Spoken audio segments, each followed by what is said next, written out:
And many of those have hit the town of Sweet Home the hardest. Today, the community is sprucing up to attract new businesses and gear itself toward tourism. But as Channel 2's Victoria Fung reports, this is one timber town that's hard-pressed to give up its heritage. Sweet Home, these mill workers are part of a dying tradition.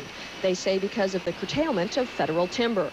Now on the eve of the forest conference, tension fills the air as people here wonder if more logs will come or if heads will roll once again.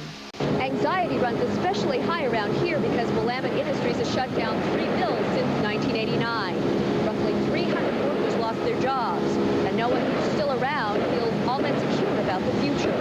It's to the point now where if they keep closing down mills, then how is this community going to survive? That's what everyone wonders in this timber town of 7,000. A hot topic at Molly's Bakery during the morning coffee break. A young laid-off mill worker wonders what will happen to him. I'm going to have to get out of this timber industry, but then if everybody starts feeling like that around here, does that mean that it's over? Is that the end of the timber industry around here? And that would be something I'd hate to see. A homemaker worries that Sweet Home may turn into a retirement community.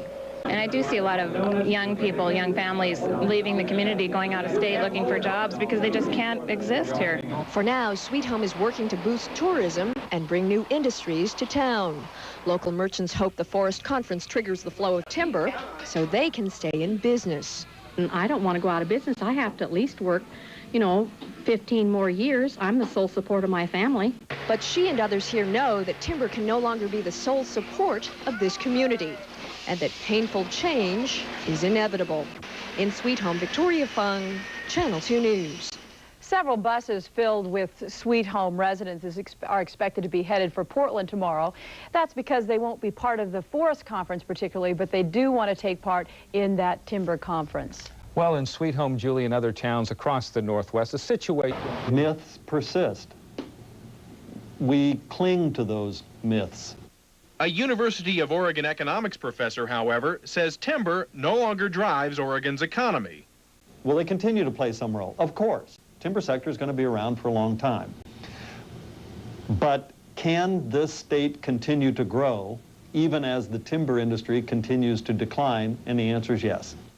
Whitelaw says timber workers account for only 4% of Oregon's 1.4 million jobs.